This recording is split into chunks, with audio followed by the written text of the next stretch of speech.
my channel. Nah, di playlist ini aku akan sharing tentang semua yang aku tahu di bidang bioteknologi, nutrisi, teknologi hasil pertanian, sama ilmu dan teknologi pangan. Nah, tapi di video ini aku cuma akan membahas apa bedanya pangan bernutrisi sama pangan fungsional.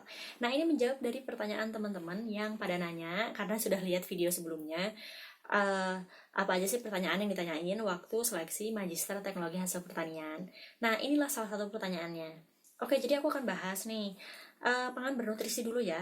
Pangan bernutrisi itu apa sih? Jadi pangan bernutrisi atau pangan bergizi, dia yang mempunyai kandungan nutrisi atau kandungan gizi. Nah, kandungan gizi itu apa sih? Nah, kandungan gizi terbagi jadi dua, ada makromolekul, ada mikromolekul. Makromolekul itu apa aja? Misalnya kayak karbohidrat, protein, lemak. Sementara kalau yang mikromolekul, contohnya adalah mineral sama vitamin. Nah, di luar itu masuknya adalah pangan fungsional. Pangan fungsional ini justru kebalikannya. Dia nggak punya makromolekul maupun mikromolekul. Bahkan dia itu bukannya bernutrisi, dia malah mempunyai efek anti nutrisi. Justru nggak bergizi sama sekali. Sebagai contoh nih tanin. Tanin itu kita temukan di mana? Salah satunya di teh ya. Meskipun ditemukan di makanan dan minuman lain selain teh. Nah, di teh ini kalau kita minum teh tujuannya buat apa sih? Buat biar dapat vitamin gitu atau misalnya biar kenyang? Enggak kan ya? Kita minum teh biar kita bisa dapat kandungan yang bermanfaat bagi tubuh kita. Nah, yang bermanfaat ini bukan dari nutrisinya, tapi dari taninnya. Tanin ini sebenarnya anti nutrisi. Kenapa sih? Dia bisa mengikat protein. Jadi makanya kenapa kalau misalnya habis makan itu nggak boleh minum teh, karena nanti proteinnya akan diikat sama tanin. Akhirnya tubuh kita nggak bisa nyerap proteinnya. Cuma tanin ini secara terpisah dia sendiri bisa memberikan manfaat ke tubuh kita. Sebagai apa? Sebagai antioksidan, antiinflamasi, antihipertensi, yang kayak gitu-gitu. Nah, karena dia punya efek-efek seperti ini, dia dikemukakan sebagai pangan fungsional.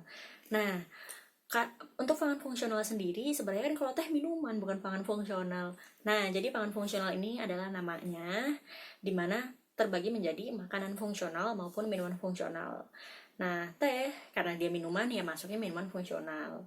Yang termasuk sebagai pangan fungsional apa aja sih? Banyak banget sebenarnya. Kalau misalnya teh, ya teh biasa gitu ya. Terus juga teh kombucha, kalau teman-teman nanti mempelajari itu, teh kombucha juga masuk, terus sudah itu misalnya kayak nata de coco juga dan lain sebagainya. Terus apakah pangan yang bernutrisi itu udah pasti bukan pangan fungsional dan pangan fungsional udah pasti bukan pangan bernutrisi? Enggak. Jawabannya enggak. Kenapa? Karena ada pangan yang dia bernutrisi sekaligus dia juga fungsional. Misalnya kayak gini, di teknologi pertanian atau misalnya di teknologi hasil pertanian, teman-teman mau melakukan fortifikasi misalnya ya.